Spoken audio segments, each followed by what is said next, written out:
আজকে আমি কোথায় গিয়েছি আর কি আয়োজন শেয়ার করব। হ্যালো এভরিওয়ান, আসসালামু আলাইকুম। কেমন আছেন আপনারা সবাই? আশা করি সবাই ভালো আছেন। আমি আলহামদুলিল্লাহ ভালো আছি।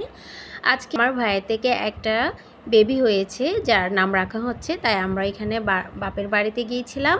সো বাপের বাড়িতে হালকা পাতলা আয়োজন হয়েছিল, এই জন্য যে আমার বাসায় আমার আম্মু ছাড়া কেউ নাই, কারণ আমারও বিয়ে হয়ে গিয়েছে।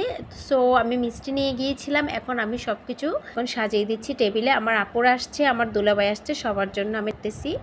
প্রথমে একটা একটা মিষ্টি বেড়ে নিয়েছি, এক এক করে মিষ্টি দিচ্ছি। লাড্ডু আমি খুব পছন্দ করি, আর জামনটাও আমি অনেক পছন্দ করি।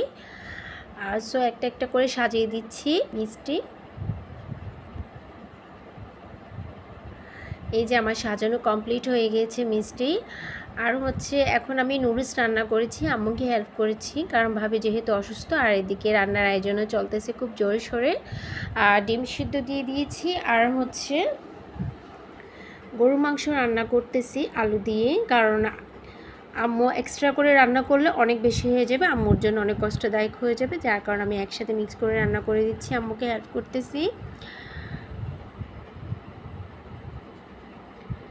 সো আমি এখন সব কিছু নাড়াচাড়া করে দিচ্ছি, না হয় নিচে লেগে যাবে। আর গরুর মাংস হতে একটু সময় লাগে। আর এটা হচ্ছে কোরাল মাছ, আম্মু ঝোল করে রান্না করেছে টমেটো দিয়ে।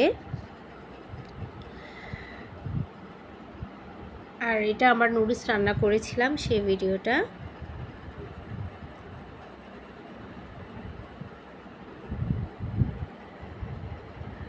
সব কিছু মিক্স করে রান্না করলে কিন্তু খুবই ভালো লাগে। এই যে ডিম কিছু শর্ট পড়েছিল, ডিম আরও কয়েকটা আমি সিদ্ধ দিয়ে দিচ্ছি, মেহমান একটু বেশি আসবে বলে। সো আমি একটা একটা করে ডিম নিয়ে নিচ্ছি। এক হাতে আমি আসলে ডেস্কিটা ধরলাম, আর এক হাত দিয়ে আমি ডিম নিচ্ছি, যার কারণে আমি একটু ভিডিও করতে কষ্ট হচ্ছে। সো সমস্যা নাই।